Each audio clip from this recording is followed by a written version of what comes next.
Boom. Yes, we are live, ladies and gentlemen. Thank you for joining us today. We're going to be going over same things we usually go over. We're just going to look at the market as a whole, but we're going to start with Bitcoin. Everybody seems to be catching on to the idea that the play to earn gaming space is the adoption curve for crypto that we're looking for. So we're starting to see a lot of momentum in there so I'm excited to go over some of that as well. But let's basically just start by taking a look at Bitcoin. So here's Bitcoin on the daily. Remember, for those of you that have been here for quite some time, we've been in the market. The beginning of the market cycle is always an important part to try to notice, right? Most of the retail investors, and I'm sure a lot of you who are watching this video, you don't join the market until the market is midway through the cycle. Price is an attractive thing to people, and so are positive gains. And often you end up showing up in the middle of the market cycle because of that positive gain nature and because of the price. Where really the bear market is actually the best time to accumulate. Technically, the bear market was everything after the all-time high. I made a tweet the other day that says, when the bull market ends is when the next bull market begins. And this is actually effectively true if you understand the purpose of a good bear market cycle. Now, again, you need a fundamental here. Not everything will continue into the future. For instance, pets.com didn't make it past 2001 during the crash itself. So what we want to note here is, again, every time you reach a new all-time high, every time that came afterwards was actually a bear market and the perfect time to be accumulating.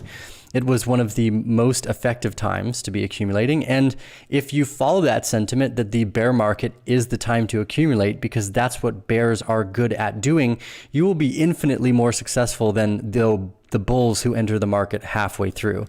Right now, we're actually hitting a pretty let's go over here. We're going to snag the rest of our Bitcoin. We're going to look at a much closer range. So we've been watching this accumulation range in the shorter time frame on the 4-hour. I do suspect that I think that we could get a dip down to 54,000 before moving higher. But on the smaller time frames, we've stayed above the falling or the bull flag at the moment. So technically, as long as we stay above this bull flag, well, first off, I'm bullish, period. Even if Bitcoin's bear market starts tomorrow, I'm super bullish on Bitcoin, so it doesn't matter. Every price is a good price for an asset that you want to hold for the next 10 years. Keep that in mind. But here, on this much shorter time frame, we see we're staying above the bull flag at the moment. I do suspect we're going to rip to around $75,000 to $85,000, have a little accumulation channel there, and then move to around $95,000. But remember, again, these prices attract new investors. So this is always how a market cycle works. The most intelligent investors accumulate during the bear cycle. That's what a good bear should be doing.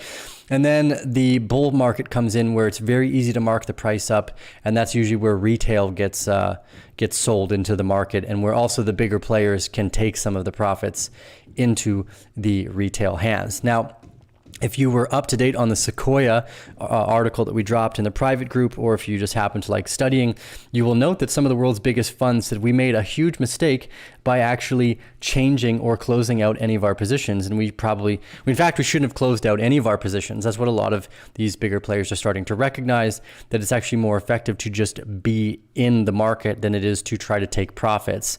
I think they said they lost like some $8 billion per year based off their regular profit taking, and that they are now changing it to basically an only HODL fund. Again, you have to remember that the underlying thesis here is that governments around the world for centuries have destroyed their currencies through currency manipulation, through printing, through the degradation of the silver, all sorts of things. And this is what's happening now, but at a much larger scale. And inflation has the ability to run into every single corner of the world. For instance, there are 1,000 new people I've seen down, or at the very least, that are down here in Costa Rica buying new property, trying to leave the country that they're from for a number of reasons, I'm sure. So inflation right now has the ability to seep into a bunch of areas that it did not have the opportunity to in the 1930s during the original Depression. So as we dive back into the charts here, Ethereum peaking up again against the previous all-time high. We haven't seen an LPS for Ethereum on this second SOS yet. So I do suspect we'll see some downside, probably around the $3,700 area to test before going higher. And we can see that there's a little bit of weakness here in Bitcoin's price too at this high. So again, it could come down to 54,000, but either way, I'm bullish and I'm buying more regardless of if 61 or 54, it doesn't make any freaking difference. And when it goes to its high and then comes back down, it continues its next accumulation cycle. This is really the easiest way to become successful. Avalanche. I'm a big fan of Avalanche. We peaked above the, at least if we move to this current trading range, we're peaking into the point of control right now. I have some fairly large positions in Avalanche. I'm a big fan of Avalanche. I don't know why, but I have an intuition that it's going to take over basically the whole DeFi sector. And I think that Solana is going to take over all of the gaming and all of the social Web3 layer. They're just better suited. Now, Ethereum has the opportunity to prove itself still. So I'm not bearish on Ethereum, but the technology itself is just not caught up. Now, you could make the argument, and I have made the argument, that the communities adopt worse technology unless it drastically outpaces the other. And both Avalanche and Solana do have the potential to do that. This is not like comparing a Blu-ray and a DVD. It's probably more similar to comparing a Blu-ray and a VHS. Currently, Ethereum is the operating VHS, and Avalanche and Solana are much closer to a Blu-ray or DVD, like high definition format, smaller, more efficient. Ethereum can upgrade to that, but it has not yet. They're like, oh, it's deflationary. Yeah, well, so is Avalanche. Oh, it's going to proof of stake. Yeah, and Avalanche already is. So when we already know the token mechanics of Avalanche as well. There's a set number of Avalanche and it's decreasing. So this is important to recognize that what Ethereum wants to be, certain things have already become. And it takes just a matter of time usually for good investors to realize that, because Avalanche is much cheaper, it's just as safe, and it's equally as effective. Ethereum has a big brand. I'm just trying to explain my thought process here around this thesis that I have. I'm invested in all three of these, and I think all of them have a long-term potential. But unless Ethereum catches up within the next 6 to 12 months, a massive amount of TVL will start to move into Avalanche. I think Avalanche is already up in the top 10. So is FTM. Actually, FTM is another one that we added about 3 months ago. So we're super stoked on that. Although I'm not as well versed on FTM. That's probably my fault. There's just only so much time in the day where we can actually study. Solana has been doing well, right near the top of its trading range after the previous trading range. Again, for those of you that are new to our channel, we're huge fans of studying these horizontal trading ranges. They have performed extraordinarily well for us over the years, and we are now reaching into probably the final reaccumulation ranges of this bull market. It's going to be really interesting to see how the layer 1 and DeFi sector evolves, and then to the gaming sector. I am so bullish on play to earn games. I've said this in multiple videos now. I have changed and focused almost all my investment power towards the play to earn gaming sector, trying to find those next big wins. Star Atlas was one that we brought to the table for our private members pre-launch. I am still a huge fan of this. I actually just accumulated a bunch more over the last 2 weeks. The reason being is I believe that games like Star Atlas are going to be the adoption curve that we all thought was going to happen in 2017. I originally thought it would happen on platforms like Steemit or of some type of social sharing platform, but it feels very clear to me now that the adoption curve that everyone is looking for is going to come from the play-to-earn gaming sector. It is a direct on-ramp for billions of people in multiple different countries to start using their time to earn assets in this sector, and then from there they can trade their assets for whatever they would like, Bitcoin included. So sadly, all the Bitcoin maxis are probably going to miss out on one of the greatest evolutions in the adoption of technology that's been seen in our generations, but that's what you get for being dogmatic and religious about your investments. Michael Saylor is kind of a funny hypocrite now. He's got billions of dollars more than me, so I'm not saying he's not obviously very talented, but this is someone who in the early 2000s bought a shit ton of .coms, held them for years. Those were the original shitcoins.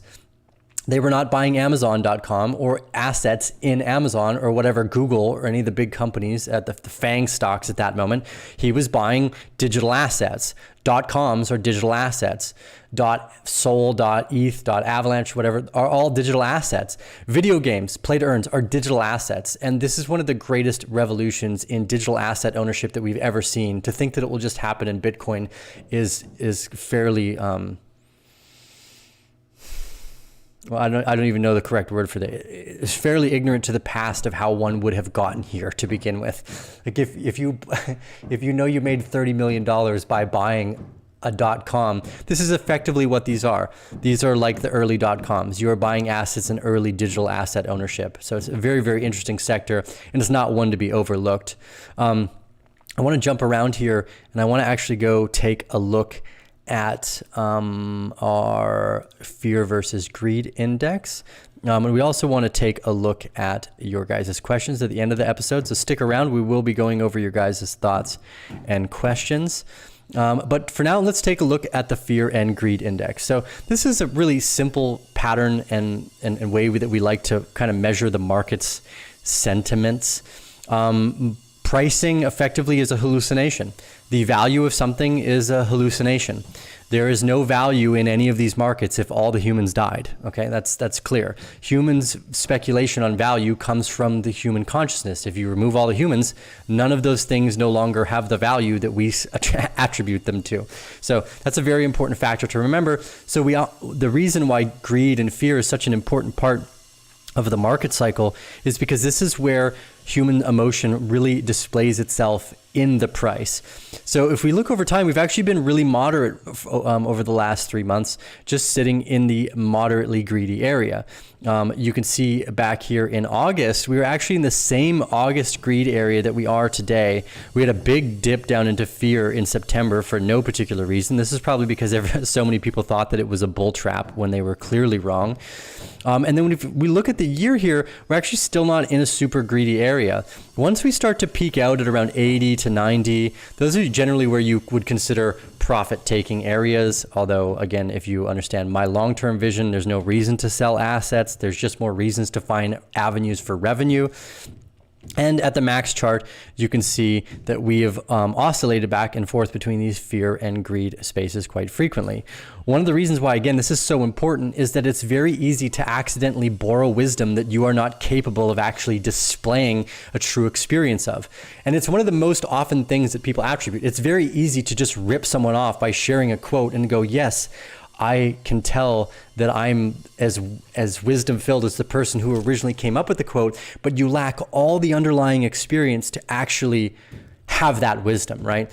One of those times that this happened for me is a quote that goes, "Buy when there's blood in the streets." And this was originally by Baron von Rothschild. It's over 100 years old. And effectively, what it represents is a moment in time when people are literally dying in the streets. And for me, the first time I was readily and consciously capable of perceiving this moment and taking advantage of it was in the pandemic that started on March 11th, 2020. That was the highest moment of fear, and there were literally people dying in the streets, or at least that's what it looked like on mainstream media. So from there, the human emotion got really scared, and every asset at that moment dropped in price dramatically. And that was the best time to start accumulating. But that was borrowed wisdom for me up until the moment when I got to experience it. And you want to be very cautious of borrowed wisdom because it's very easy to repeat something that sounds super smart that you basically just jacked from someone else, like Mr. Baron von Rothschild here, unless you have the experience. In 2008 and 2001, I was not a part of the market when the buildings collapsed or when oh my God, the bank bailouts, when that market collapsed. I wasn't old enough or capable enough yet to take advantage of the markets and understand what it meant, even though I knew that quote. This is what borrowed wisdom looks like, and you should be very aware of the fact that many people can do this, that you can just share wisdom that you are not yet experienced enough to hold yourself. And you can repeat that quote over and over and over again. It will not give you the insight of the experience itself. Once I had the experience of the pandemic and buying when there's blood in the streets, I will forever have that experience, and the wisdom becomes an earned wisdom through the experience of that moment. So for me, and I'm sure as many of you also felt too that have been along here for much of the ride, This is a fantastic, fantastic lesson to learn. When people are scared, they are overly fearful and they speculate to the downside. And this is when everyone that knows what they're doing should be accumulating the assets that they are interested in. The other thing we like to go over here is to take a quick look at the, sorry for all the noise in the background, guys, too, by the way. We're just finishing the pool at the house and I've been staying here to make sure that the workers stay on track. So they should be done over the next few days, but nonetheless, this is the balance of Bitcoin on exchanges. We are at an all-time low and still falling. I do suspect we're going to see another quick little dip down in Bitcoin, and then a huge chunk of supply will likely leave the markets. This is going to increase the volatility to the upside yet once again. Again, for those of you that don't know, as Bitcoin leaves the exchange, and there's a limited amount of Bitcoin on the exchanges, any pressure of buying or selling can dramatically increase the volatility of the price to the up and or downside, right? So bull markets go up and down usually equally as fast. So it usually goes down faster than what it took to go up. So the volatility goes both ways. So remember that even though the volatility is decreasing to the downside, it does lead us to believe that we were going up, but that volatility goes both directions. So be very, very aware of that. I want to give a shout out. We invested in a few companies this last week. I just want to share those with you. Again, they're all in the video game sector. So here's one that we invested in. It's called chimeras.io. I was, again, a little late to share some of these things, guys. We work so hard in the background and we're scaling up our team to try to provide even more information that hits on point. So be sure to follow us on Medium. Be sure to go to our website and sign up for our newsletter where a lot of this stuff already has gone out. Our private newsletter gets it before everybody. So this stuff went out almost 2 weeks ago for our private group. And for those of you that are in the private group, just make sure you keep your eyes on the venture capital sector. Really cool. I pretty much like all the blockchain video games, although we do try to find the ones that we think have such a great team and great backing. The partners here for Chimera are really well put together too. So we're super bullish on Chimeras. There's a few others that we did invest in as well. Krabata, which is an Avalanche video game as well. Not a huge investment. Again, we always live by and die by the rule of heads I win, tails I only lose a little. So here is Krabata, rediscover the ancient hermit crab kingdom. Again, it's really hard to decipher which video games are going to be popular. I'm not a video game player. I haven't been my whole life. So I'm relying on the instincts of founders and strong branding effectively. So it's very, very exciting to see something like this do well. One of the next ones we're looking at right now is called XTZ Zone. I'm gonna have to double check here. I really wish these guys weren't. I asked them not to make noise in the background, and what do? They just keep working. They're like, yeah, we won't make any noise, just and they keep cutting and hammering anyways. Oh well, that's what happens, I guess. I'm paying them. They should. I was going to pay them even to not fucking work. Shut up, guys. So we're just going to go to Twitter right now. If you are not yet following me on Twitter, I definitely think that you should. This is another place where we share a lot of information. So I'm going to jump in here. So XTZ Zone is one of the next ones that we're interested in. They're going to be launching on Equinox. So I'm going to, where did it go here? There it is. Launching on Equinox is this XTZ Sports. Again, none of this is investment advice. You guys should all do your own due diligence, but this is like a GameFi betting so that you can, not betting because gambling is the wrong word here, but so that you can put up challenges and you can set up teams in different games like Fortnite or chess, and you can attach it so that whoever the winner of each of these games is decided, and then the payout comes from this platform as well. So it's a unique mixture of traditional game and new GameFi space. So we're quite interested in that. And they're one of the first dApps to launch on Algorand as well. So be sure to give them a follow. I don't want to talk too much today just because I don't know how loud the guys banging in the background are for you. So I don't want to run too long. So we'll keep it short today, and hopefully these guys will be out of here in the next few days so we can go back to our regular scheduled videos. Haven't been producing as much because we're working in the background to produce more content for the private members than we are for the free ones. And you're like, oh, well, why would you do? Well, because that's why we do the private group, is so we can scale our research and our development up for everybody. If you must know, the early sickness and disease that comes to almost all investors comes from lack of education and over emotional trading. And one of the best ways to solve that is by joining a mastermind group full of well-educated, well-meaning individuals who are there to support one another. That is the cure to that sickness. So if you're interested, go to arcanebear.com/private in the links down below and join our private group. Remember, if you're not happy, we have a no questions asked refund guarantee. We have so many members that make so much alpha from being in that group that if you can't find value there, I actually think it's your fault, and we're happy to give you your money back. Anyways, we'll leave it at that. So much noise going on here today. Steal with the Arcane Bear. Thank you all for joining us, and we'll see you on the next episode.